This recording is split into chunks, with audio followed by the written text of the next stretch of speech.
मोहब्बत की इस मिट्टी को हिंदुस्तान कहते हैं। यहाँ की धरती आसमान गर्व से नाच करती है। यहाँ की धरती आसमान गर्व से नाच करती है, क्योंकि माँ यहाँ की बुज़दिल नहीं पैदा जाबाज करती है। यहाँ के बेटे तो बेटे हैं ही जनाब, यहाँ की बेटियाँ भी दुश्मन से हिसाब करती है। जो भरा नहीं है भावों से बहती, जिसमें रसधार नहीं वो हृदय नहीं, पत्थर है जिसमें स्वदेश का प्यार नहीं। वो असर पर गए इस देश की शान के लिए, अफसोस हम आज भी लड़ रहे हैं रोटी कपड़ा और मकान के लिए। जिस जिंदगी को हमने फिक्र में जिया, उसी जिंदगी को उन्होंने फक्र से जिया। बस अंतर इतना था, हम जिए वेतन के लिए और वो जिए वतन के लिए। यहाँ की धरती, यहाँ गली गली में वीर मिलते हैं, यह देश वीरों का खजाना है। यहाँ गली गली में वीर मिलते हैं, यह देश वीरों का खजाना है। यहाँ का बच्चा बच्चा अपने वतन का दीवाना है। बाप को शहीद हुए 1 साल नहीं गुजरता, बेटा कहता माँ मुझे भी आर्मी में जाना है। कोई पैसों को दिलों में भर बैठे, तो कोई लड़कियों के नाम जिंदगी कर बैठे। कोई पैसों को दिलों में भर बैठे, तो कोई लड़कियों के नाम जिंदगी कर बैठे। पर ना जाने कैसे लोग थे वो जो इस वतन के खातिर मर बैठे थे। प्रेम सर्वे विद्यालय निर्देशक एवं प्राचार्य महोदय को प्रणाम करते हुए यहाँ पर उपस्थित सभी सम्मानीय शिक्षक महोदय, उपस्थित कुछ अभिभावक तथा मेरे नौजवान साथियों का मैं कल्पना कुमारी अभिवादन करती हूँ। साथ ही आप और मैं उन राष्ट्र प्रहरियों का, उन शहीदों का पुण्य स्मरण करते हुए उन्हें सलाम करते हैं, जो न केवल इस देश की खातिर अपना सर्वस्व न्यौछावर कर गए, वरन इसकी आन बान और शान के लिए कुछ इस जज्बे को लेकर अमर हो गए। आ गया है वक्त, अब वतनी फिजा बदलो यारों। आ गया है वक्त, अब वतनी फिजा बदलो यारों। कुछ तो होश करो, यूं ना खामोश रहो यारों, क्योंकि जिस वक्त जीना गैर मुमकिन सा लगे, उस वक्त जीना फर्ज है इंसान का, और है जरूरी लहर के संग खेलना तब जब हो समुंदर पर नशा तूफान का, जब हो समुंदर पर नशा तूफान का। दोस्तों, आज यदि मैं कहती हूँ कि हमारा भारत देश मात्र एक जमीन का टुकड़ा नहीं, बल्कि जीता जागता राष्ट्र पुरुष है, तो अतिशयोक्ति नहीं होगी, क्योंकि हिमालय इसका मस्तक है, तो गौरी शंकर इसकी सीखा है, कश्मीर इसका ग्रीन है, तो पंजाब और बंगाल इसके 2 विशाल कंधे, विंध्याचल इसकी कटी है, तो नर्मदा गढ़घनी है, पूर्वी और पश्चिमी घाट इसकी जंगाएं हैं, तो कन्याकुमारी इसके चरण है, और सागर इसके पग पखारता है। पारस के काले काले मेघ इसके कुंडल केस है, तो चांद और सूरज इसकी आरती उतारते हैं। अतः हम यह कह सकते हैं कि अर्पण और समर्पण की इस पवित्र भूमि वाले देश में एक और भगवान जहाँ कभी राम के रूप में, कभी कृष्ण के रूप में, तो कभी परशुराम के रूप में, तो कभी गौतम बुद्ध के रूप में अवतरित हुए हैं, वही दूसरी ओर देश के गौरव वीर सावरकर, चंद्रशेखर आजाद, सुभाष चंद्र बोस, महात्मा गांधी, बिस्मिल जैसे महापुरुष भी हुए हैं। क्योंकि साथियों, इतिहास साक्षी है, जब जब इस देश पर आपदा आई है, तब तब जनता ने देश प्रेम का मंत्र फूंकने वाले महापुरुष भी हमारे सामने आए हैं, और उन्होंने मातृभूमि के प्रति प्रेम का निर्नाद किया है।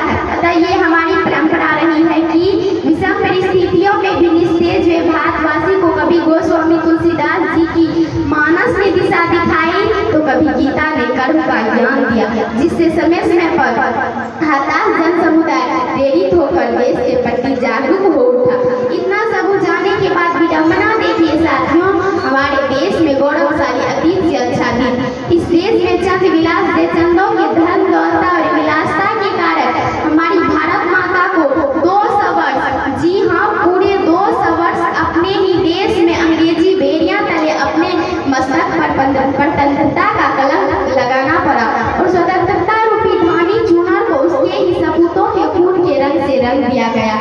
आजादी का संघर्ष गहराया, भगत सिंह, सुखदेव, राजगुरु के गले फांसी के फंदे कस दिए गए, फिर भी वे वीर शहीद इस वतन के खातिर सिर्फ इतना कहकर चले गए कि सरफरोशी की तमन्ना अब हमारे दिल में है, सरफरोशी की तमन्ना अब हमारे दिल में है, देखना है जोर कितना बाजुए का दिल में है। फिर भी स्वतंत्रता हमसे रूठी रही, पर समय बीतता गया, और फिर संस्कृति की प्रकाश पुंज कहलाने वाले हमारे भारत देश के वासियों ने पारस्परिक एकता और भाईचारा से दयानंद सरस्वती द्वारा दिखाई गई दिशा और मंगल पांडे की कुर्बानी को याद किया।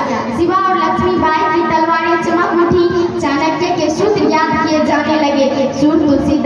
जीवन राग गाए जाने लगे और आखिरकार अंग्रेजों के हौसले पस्त होने लगे और अंत में विश्व गुरु के आसन पर बैठी माँ भारती के मस्तक पर लगा कलम को हमेशा के लिए धो दिया।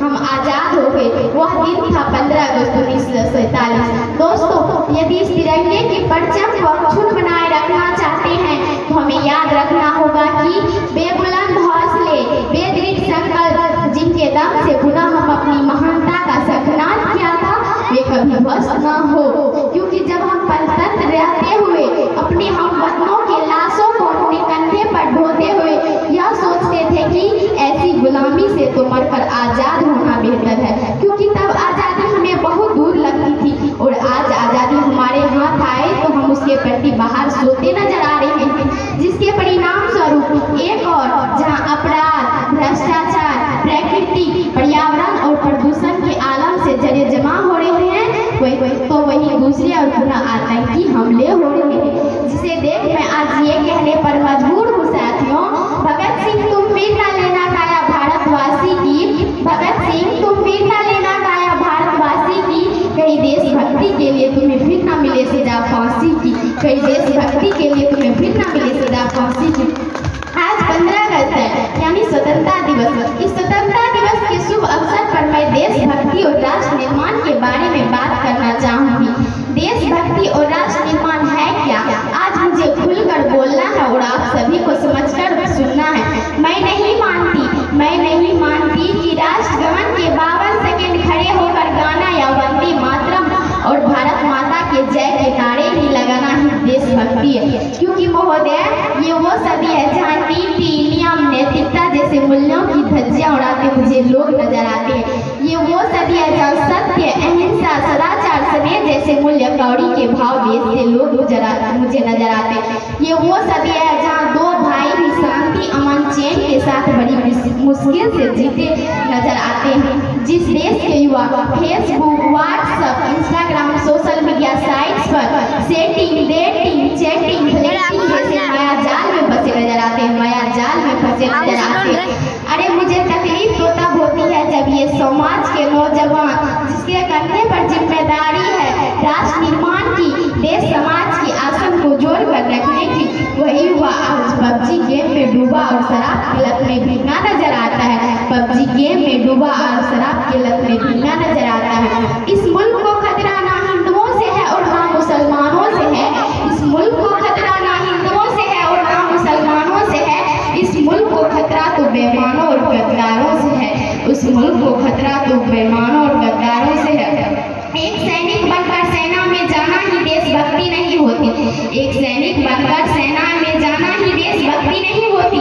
आजादी के पूर्व बात करें तो बात कुछ और थी और आज बात कुछ और है। लक्ष्मीबाई से लेकर शहीद एजाम भगत सिंह, चंद्रशेखर आजाद से लेकर महात्मा गांधी तक इन्हें हम देशभक्त कहते हैं। परंतु मैं आज देशभक्त कहूँ तो किसे कहूँ? अपने परिवार, समाज, राष्ट्र के प्रति समर्पण है देशभक्ति। हर देशद्रोही के जीवन में आने वाला तूफान है देशभक्ति। धर्मलोकता को बचाकर ईमानदारी से किया गया काम है देशभक्ति। एक गरीब बीमार बुजुर्ग को दवाई दी जाए तो वो है देशभक्ति। एक पत्रकार अपनी पत्रकारिता पूरी ईमानदारी से करे तो वो है देशभक्ति। एक शिक्षक पैसे के लिए नहीं वरन विद्यार्थियों को आगे बढ़ने के उद्देश्य से पढ़ाए तो वो है देशभक्ति। और आज के ये युवा इस वतन के खातिर एक दूसरे को मारने को नहीं पहले खुद मरने को तैयार हो जाए तो वो है देशभक्ति।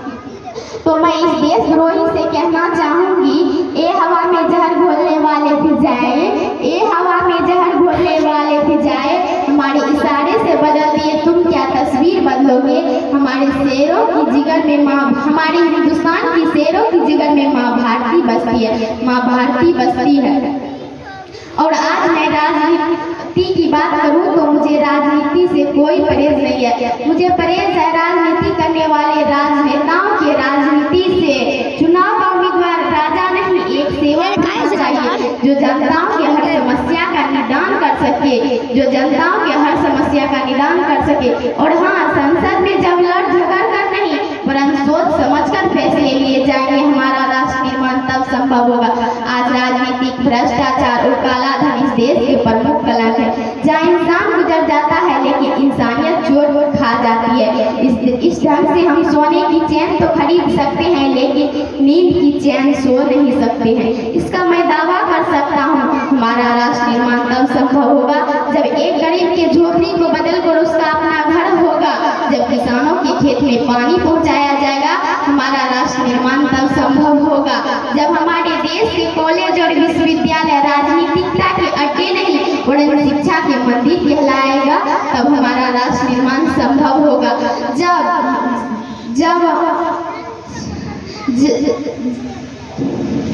जब एल्बर्ट आइंस्टीन बाबा के साथ साथ नेहरू, भगत सिंह, सुभाष चंद्र बोस, राम प्रसाद बिस्मिल की जीवनी भी पढ़ाई जाएगी। हमारा राष्ट्र निर्माण तब संभव होगा जब हमारा आइडल कोई अभिनेता नहीं वरन विंग कमांडर अभिनंदन होगा।